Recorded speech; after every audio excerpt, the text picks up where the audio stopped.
Welcome dear students to this class whereby we will be talking about placental abruption or abruptio placentae.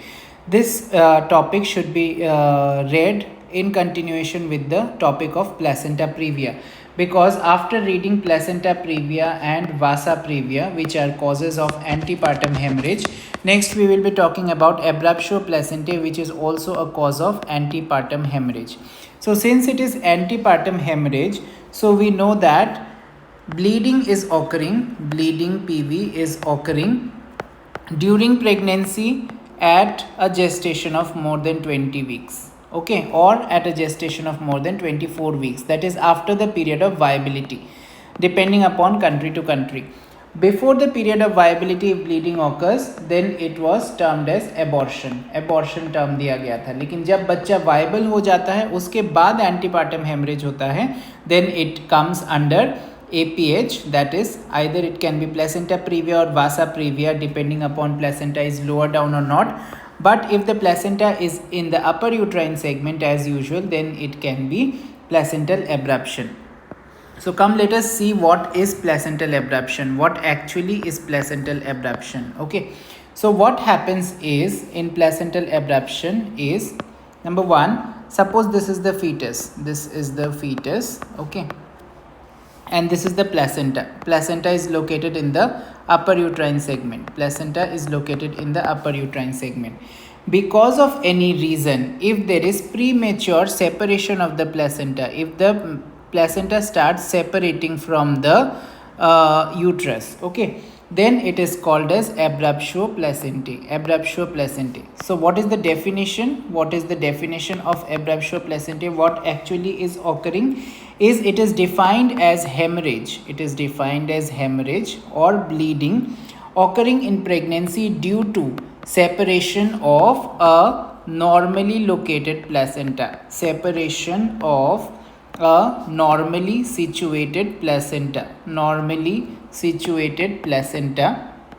It means placenta is in the upper uterine segment, okay, upper uterine segment. I have already told you what is the most common site of implantation or most common site of placental location is fundoposterior, okay. So near the fundus, that is upper part, and posterior, but it can be in the fundoanterior or fundolateral or anywhere it can be there, but it is in the upper uterine segment, and there is premature separation of this placenta before the delivery process starts, and it is of course more than 24 weeks or 20 weeks as per the country's norm, what is the viability which is taken, okay. It occurs in, the incidence is in 1% of the pregnancies, it is very less, 1% of the pregnancies end up in placental abruption. So what happens when the placenta gets separated, there जब separation हो जाएगा तब bleeding होने लगेगा from the sinusoids, the uterine sinusoid से there will be bleeding and blood will start accumulating. First blood starts accumulating and after that धीरे धीरे करके ट्रिकल करके blood starts coming, okay. So first there will be accumulation of blood evident as retroplacental clot means placenta के पीछे there will be clot formation, retroplacental clots. This situation is called as concealed hemorrhage. What do you mean by concealed means hidden. So this bleeding is hidden because ये bleed तो करता जाएगा and uterus का height बढ़ाता जाएगा and uterus will become tense and tender and it will start growing because the blood is accumulating, but this blood is not coming out, so it is concealed hemorrhage, hidden hemorrhage, which is very very dangerous, क्योंकि पता नहीं चलेगा कि patient bleed कर रहा है but patient is bleeding and she is becoming anemic. This is concealed hemorrhage. After a certain level of concealed hemorrhage, जब बहुत ज़्यादा टेंस टेंडर हो जाएगा एंड जगह नहीं रहेगा ब्लड इकट्ठा होने का, then it starts trickling down. Then this blood starts trickling down and now little bit of bleeding will occur and this is called the revealed hemorrhage. means now the blood will be seen coming out. But revealed hemorrhage मान लो आपका हुआ 200 ml, तो अंदर ही अंदर वो 800 ml और इकट्ठा हो जाएगा, तो टोटल अगर 1 लीटर ब्लीड हुआ तो सिर्फ 200 ml ही निकलेगा. सो इन प्लेसेंटल एब्रप्शन और abruptio placentae bleeding is disproportionately high. Okay, this is very important. जितना आपको दिखेगा बाहर ब्लड आते हुए, उससे बहुत ज़्यादा patient bleeds inside. So it is very dangerous. Placental abruption is very dangerous and baby may die also. So this is what is placental abruption or abruptio placentae. Now what are the risk factors for abruptio placentae? Why abruptio placentae occurs? Okay, so risk factors, again I'll draw a flowchart type of thing so that you can answer like this in exam. Okay, what are the risk factors? Always remember the most common and most important risk factor is preeclampsia. Always remember preeclampsia. Always try to remember like this, so you will remember also, you will be able to write in exam also, and you will be able to answer the questions also. So preeclampsia mein what happens? Basically because of high blood pressure, this is the baby, suppose this is the baby and this was the placenta. Because of high blood pressure, the blood vessels which are coming, the spiral arterioles, they tend to rupture. जब blood vessels rupture हो जाएंगे, bleeding होने लगेगा in the retroplacental area because there is micro trauma and blood vessels rupture because of very high blood pressure. Then this blood starts accumulating and it will form concealed hemorrhage. After that, after a certain time, it will start trickling down and it will form revealed hemorrhage. So this is the most common cause of abruption. It is preeclampsia. So all the when abruption occurs because of high blood pressure, this is called toxemic abruption. Okay, so toxemic abruption मतलब है जब BP के चलते placental separation हो जाता है because of bleeding, because of the rupture of the sinuses और blood vessels. This is called toxaemic abruption. Rest all other factors are coming under non toxaemic abruption. मतलब बीपी जब normal रहता है patient का, तब भी अगर प्लेसेंटल सेपरेशन हो रहा है, then these all criteria, all these causes come under non-toxemic abruption. Okay, so non-toxemic abruption में what are the causes? Number 1, the most common cause is PPROM, means preterm pre-labor rupture of membranes. When there is rupture of membranes, suddenly all the fluid will come out and there will be gush of fluid coming out. ठीक है, उसके साथ साथ there will be sudden decompression of the सारी चीज़ बाहर आ गया अचानक से, तो उससे क्या होगा, ग्रेविटी के चलते सब कुछ नीचे आ जाएगा and then placenta will start separating. When placenta start separating, there will be retroplacental clot will be formed and so placental abruption will occur. Now what are the other causes of PPROM? The PPROM class, in the PPROM class I have taught you in the video lecture what are the causes of PPROM. When there is uterine overdistension, जब distension ज़्यादा होगा तब membrane फट जाएगा and पीप्रॉम हो जाएगा. तो uterine distension, over distension किस में होता है? When there is GDM, gestational diabetes, then polyuria occurs and because of polyuria of the fetus there is polyhydramnios. Okay, then when there is twin pregnancy then over distension हो जाएगा.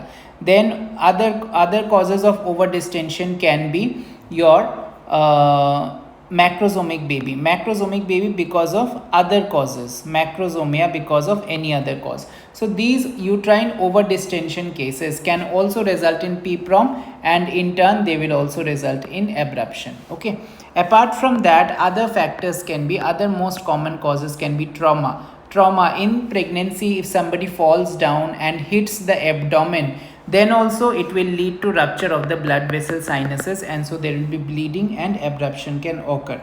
Apart from that, what are the other risk factors? Other risk factors can be chronic hypertension. Okay, chronic hypertension, or if there is like you can say there can be smoking or cocaine abuse.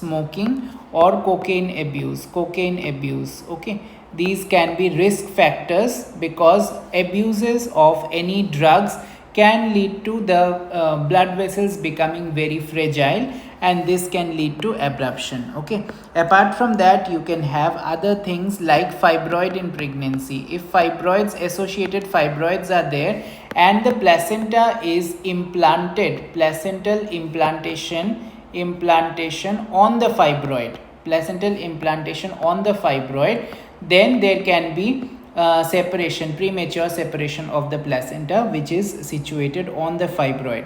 Apart from that, grand multipara means patient who is fourth time pregnant or more than that can have placental abruption because they are anemic, their blood vessels are very fragile, and they also tend to have polyhydramnios. These all things are associated, and they are malnourished, so their vessels are very fragile and they may end up in having abruption. So these are all the risk factors. Always remember, most common cause is BP, high BP, and this is called toxemic abruption. The rest all factors come under non-toxemic abruption. Now we have known what are the risk factors of abruption and what actually abruption is. Now, once there is abruption, how can you classify? Classification of abruption.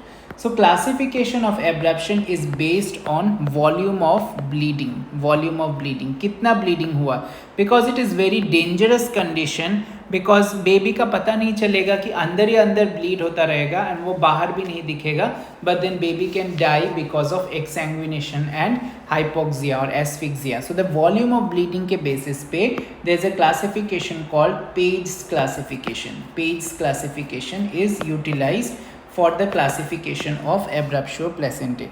So there are grades. There are 4 grades: grade 0, grade 1, grade 2, and grade 3 placental abruption. These are the 4 grades. Okay. So volume of retroplacental clot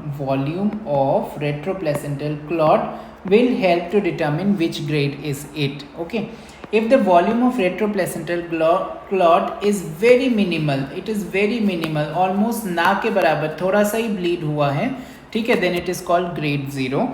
When it is less than 200 ml of retroplacental clot तक, it is grade 1. When it is 200 to 500 ml, it is grade 2. And grade 3 is very severe when more than 500 ml of blood loss was there and it has collected in the retroplacental area. So this is the basis of Page's classification.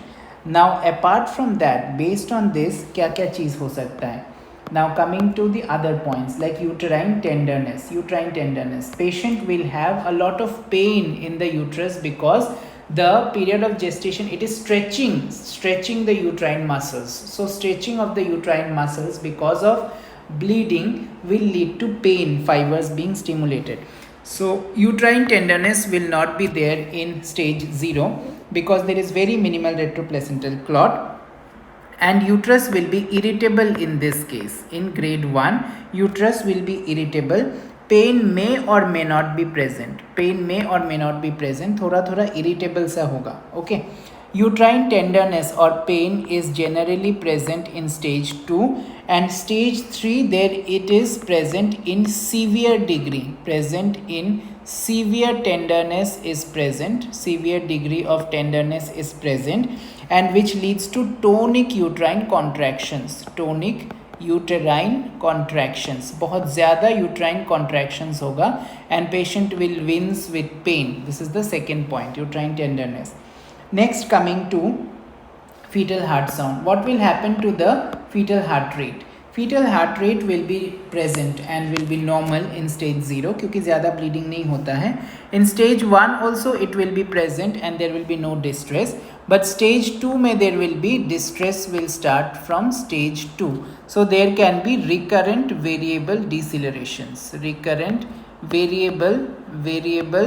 Or late decelerations. Late decelerations भी आ जाएगा. Late decelerations are suggestive of hypoxia. And here it will be so worse that there can be IUFD, intrauterine fetal death हो जाएगा in stage 4. There can be fetal death. Apart from the fetus, the mother also gets affected. So mother, coming to mother's vitals, what will happen to the vitals when patient is bleeding so much? Okay, vitals will be normal in stage 0 and stage 1.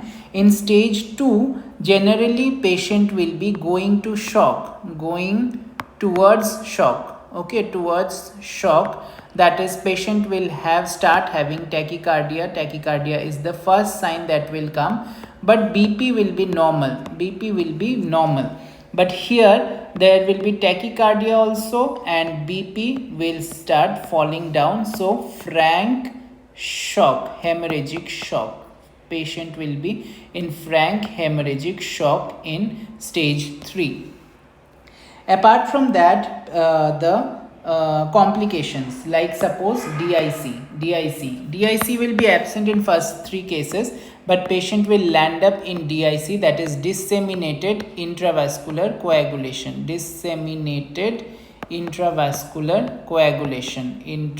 Intravascular coagulation will be present in stage 3.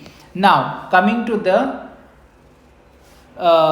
this discussion, why DIC occurs, why disseminated intravascular coagulation occurs. Basically, this is the uterus, placenta had separated. When the placenta had separated, there is collection of retroplacental clot. So bleeding is occurring here. With bleeding, always remember this, when this cascade is activated, thromboplastin is released. Thromboplastin is released in the blood. Thromboplastin release occurs in the blood. Okay, so when thromboplastin is released in the blood, this thromboplastin will lead to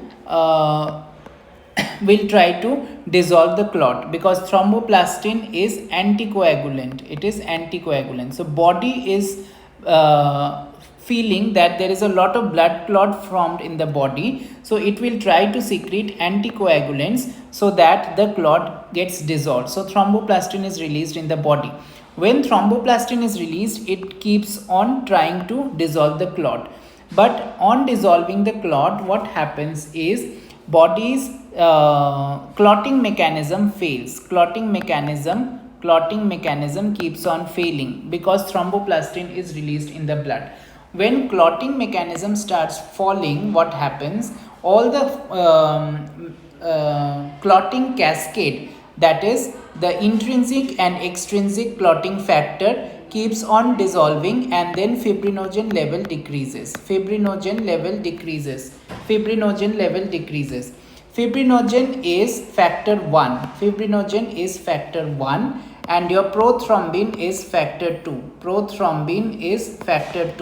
So basically, at the end of the extrinsic and intrinsic cascade, your factor 2 prothrombin gets activated to thrombin, that is 2A, and 2A activates fibrinogen to form fibrin 1A. So once the prothrombin, that is thrombin, and fibrinogen, that is fibrin, they get dissolved because the thromboplastin has been released, so this gets dissolved. So fibrin gets converted into fibrin degradation products. Fibrin degradation product, which is also called as FDP. So FDP formation is a marker that your entire cascade clotting factor is failing in the body.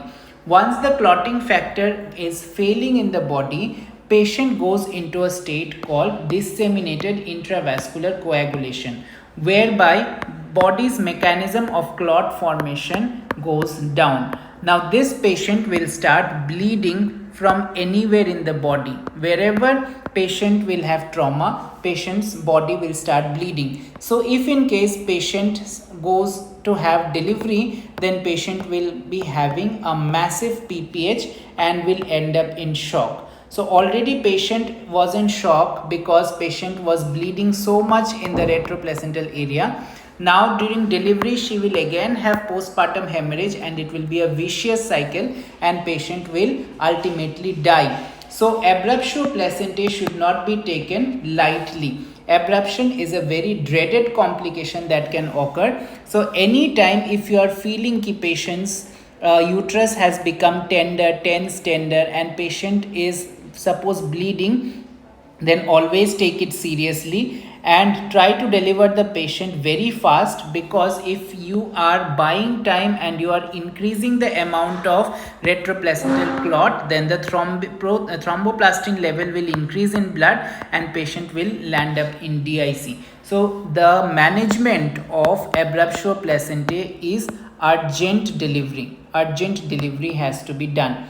Now, how do you do urgent delivery, whether it is LSCS or normal vaginal delivery? This is a very big question. Till now, people try to argue कि LSCS करना है कि normal delivery करना है. Always remember, if the fetus is live, fetus अगर जिंदा है, then always try to go for LSCS. ठीक है? Because fetal distress will be present, and fetal distress में अगर we wait for much long, then एक तो फीटस भी मर जाएगा, दूसरा है patient will land up in DIC. So you better go for LSCS. But if there is no fetal distress, suppose there is no fetal distress and it is only grade 0 to 1, थोड़ा सा ही बस रेट्रोप्लेसेंटल clot है, and there is no fetal distress and patient का PV किया है, she is almost 8 to 9 centimeters dilated, at that time you need not to go for cesarean section. You can augment the labor with oxytocin and go for normal vaginal delivery. If the cervical findings are very good and the distress is not there and bleeding is very minimal, then only you can go for normal vaginal delivery. Otherwise, if the vitals of the patient are deteriorating, much bleeding has already occurred, then you have to go for immediate cesarean section if the fetus is live. But if the fetus is dead, if the fetus is already dead, then try to go for induction of labor with misoprostol or dinoprostone gel, that is prostaglandin E1 and prostaglandin E2. You try to go for induction and go for normal vaginal delivery, because मरे हुए बच्चे के लिए पेट काटना is very bad. ठीक है, you are giving a scar to a lady and she is not having any live baby, it is very bad. So better you go for normal vaginal delivery. But if the abruption is very large, suppose she is grade 3, she is in grade 3 abruption and patient is having a lot of uterine tenderness, then in this case sometimes normal delivery might not be possible and you might have to do an urgent cesarean section to save the life of the mother. So it is very much dilemma कि cesarean करना है कि NVD करना है. So it all depends on first कि fetus live है कि dead है, and if fetus is dead always try for NVD. But if NVD is not possible, cervix is not dilating, then do not wait for much long, you may need to go for LSCS. Now what actually happens is, when there is too much of retroplacental clot, which is being collected, in this case what happens, the uterus becomes very tense, tender and enlarged. Now this enlarged, tense, tender uterus is called covalare uterus. Remember this term, it comes in exam. Couvelaire uterus का picture भी आता है exam में, picture देके दिखाते हैं. तो the patient will be presenting with abruption, patient का BP हाई रहता है. Mostly they are cases of toxaemic abruption and bleeding भी होता है. उसके बाद IUFD भी हो जाता है. ग्रेड 3 प्लेसेंटल एब्रप्शन में generally the uterus is tense, tender and enlarged with vascularity enlarged, then this is called covalare uterus.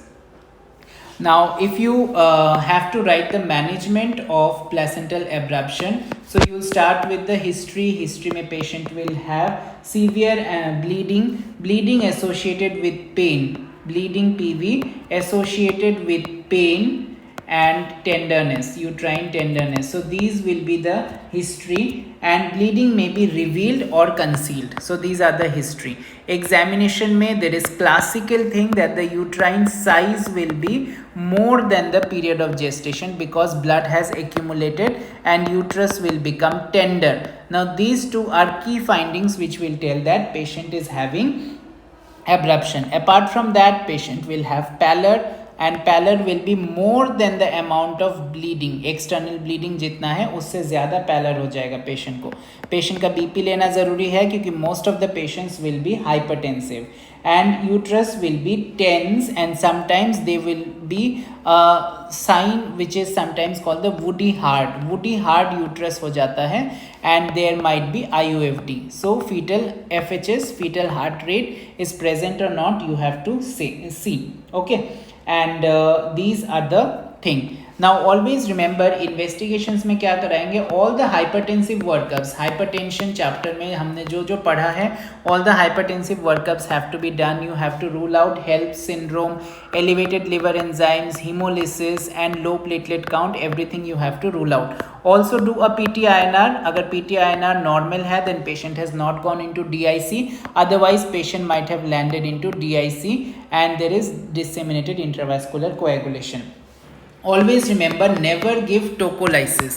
Never ever give tocolysis to a patient who is having pain and bleeding if you suspect कि patient को abruption हो गया, क्योंकि if you give tocolysis pain तो कम हो जाएगा, contractions तो कम हो जाएगा, बट अंदर ही अंदर ब्लीडिंग और बढ़ता जाएगा and patient will land up in DIC and there will be intrauterine fetal death. So better you do urgent delivery, never give tocolysis. जब भी आपको लगे कि एब्रप्शन हो रहा है you have to do urgent delivery and nothing else. Now there is one question which comes, what is Pritchard's rule? Pritchard's rule of 30. Pritchard's rule of 30. Now this is not the Pritchard's regimen for magnesium sulfate. ये अलग से है Pritchard's rule of 30. Pritchard's rule of 30 says that in the management of abruption, try to keep the hematocrit above 30%. Haematocrit above 30% मतलब haemoglobin level more than 10 grams रखने की कोशिश करेंगे, because 3 times होता है haematocrit. And maintain the urine output of the patient at more than 30 ml per hour. So urine output maintain करने की कोशिश करना है.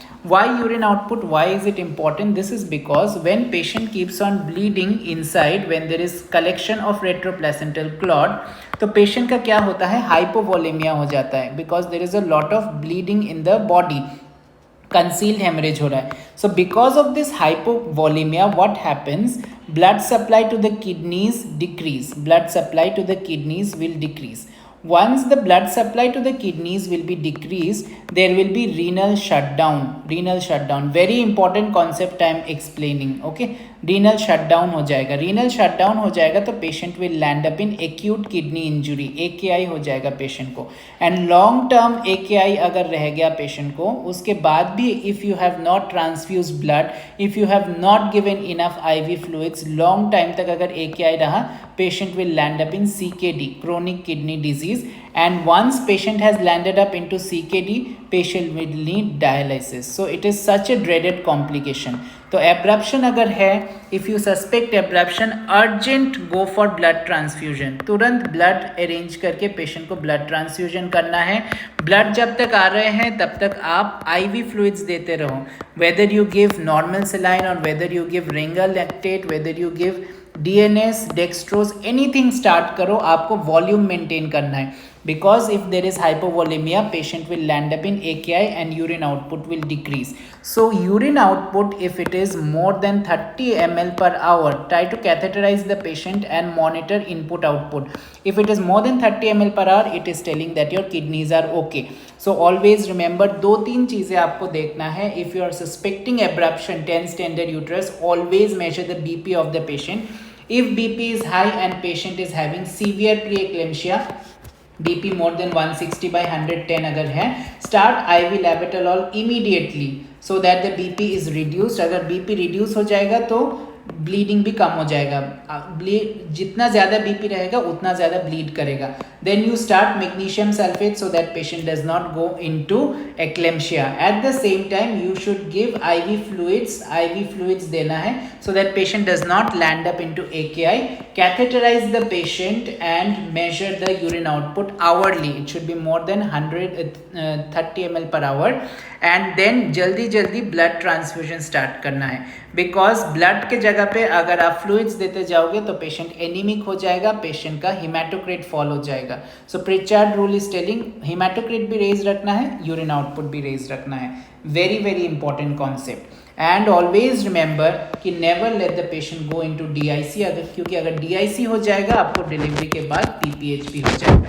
So what is the DIC profile? What do you generally do? If patient का PTINR derange हो जाता है, then the treatment will be to transfuse fresh frozen plasma. Fresh frozen plasma or FFP has to be transfused. FFP transfusion is the plasma of the blood. So plasma will contain all the clotting factors and you will replenish all the clotting factors. Okay. Now at the same time, just a bit of physiology I want to tell. What is the normal platelet count in pregnancy? 1.5 to 4 lakh. But when it is less than 1 lakh, we say it is thrombocytopenia because of hypertension. Okay.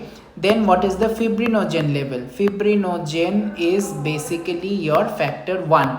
So fibrinogen level normally it is 150 to 600 milligrams per deciliter. If it is less than 150 and fibrin degradation products have increased, okay, that is fibrin degradation products are normally less than 10 micrograms per deciliter. If it is more than 10 and fibrinogen level has fallen to less than 150 milligrams per deciliter, then it is suggestive of DIC. Okay. Next comes your PT-INR. PT is normally if it is raised more than 16 and INR is raised more than 1.5, then they are suggestive of deranged this thing. Okay. And APTT, if it is more than 37 seconds, then they are suggestive of coagulopathy. And D-dimer is also sometimes done, very important. D-dimer should not be less than D-dimer should be less than 0.5 milligrams per liter. Okay. If it is more than 0.5 milligrams per liter D-dimer, then it is suggestive of coagulopathy. So these are the things which are generally done. Okay. And 1 unit of fresh frozen plasma, 1 unit of fresh frozen plasma will raise your fibrinogen level by 5 to 10 milligrams per deciliter. Okay. And sometimes if the fibrinogen level is very low, then you can give another product which is called cryoprecipitate. Cryoprecipitate can also be given. जब बहुत severe DIC हो जाता है, then cryoprecipitate can also be given, and this cryoprecipitate will rapidly increase the fibrinogen level only, but not other factors. So for all factors to be increased simultaneously, FFP is given.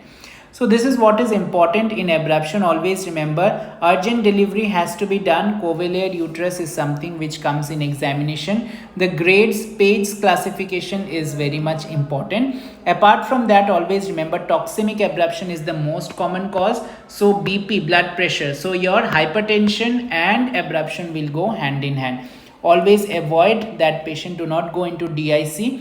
And Pritchard's rule you have to keep in mind. Renal shutdown नहीं होना चाहिए, AKI नहीं होना चाहिए. Always maintain the urine output and blood transfusion is of utmost importance. Thank you so much.